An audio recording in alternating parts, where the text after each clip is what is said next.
Qiziq, shu paytgacha Cristiano Ronaldo va Lionel Messining gollarini gapiribmiz-u, lekin parda ortidagi qahramonlar, ya'ni ularga eng ko'p assist bergan, eng ko'p ko'mak bergan futbolchilar haqida hech gapirmagan ekanmiz.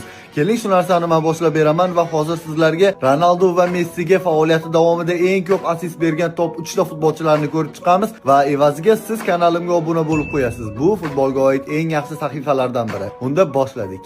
Xo'p, dastlab Cristiano Ronaldoga assist berganlarni ko'rib chiqamiz. Cristiano Ronaldoga shu paytgacha eng ko'p assist berganlar ro'yxatining 3-o'rinida Mesut O'zil turadi. Germaniyalik afsona 31 ta assist bergan Realda o'ynab yurgan davrlarda Cristiano Ronaldoga. Ikkinchi o'rin ham uzoqqa ketmaydi. Ikkinchi o'rin ham aynan Realdagi sherigi, ya'ni Ronaldoning Realdagi sherigi Uelslik yulduz Gareth Bale. U O'zildan farqli o'laroq bitta ziyod assist bergan, ya'ni 32 ta assist bilan Ronaldoning eng yaxshi sheriklaridan biri bo'lib turibdi. Fransiyalik yulduz Karim Benzema. Karim Realdagi davrida Cristiano Ronaldoga eng ko'p assist bergan futbolchi sanaladi va uning hisobida 44 ta assist bor Ronaldoga uzatilgan paslarning ichida. Endi esa Lionel Messiga assist berganlarga to'xtalamiz. Bu yerda biroz natijalar yaxshiroq, chunki bilasiz, Barselona jamoaviy o'yin ko'rsatadi va shundan kelib chiqqan holda tabiiyki assist berganlar soni ham ko'proq bo'ladi. Xo'p, Lionel Messiga assist berganlar ro'yxatining 2 va 3-o'rinlaridagi futbolchilar bir xil natija qayd etgan, ya'ni 43 tadan Andreas Iniesta va Dani Alves o'sha Barselonada Lionel Messi bilan birga o'ynab yurgan davrlarda ikkovi bir xil natija qayd etgan holda 2 va 3-o'rinlarni egallab turibdi, ya'ni 43 tadan assist bergan Leo tomonga. Va birinchi o'rinda esa o'sha Barselonaning triosida birga harakat qilgan, ya'ni Leo bilan birga harakat qilgan Luis Suarez va u Messi tomonga 70 ta assist bergan. Mana bilib oldingiz, Ronaldoning eng yaxshi sheriklari O'zil, Benzema va Bale bo'lgan. Lionel Messining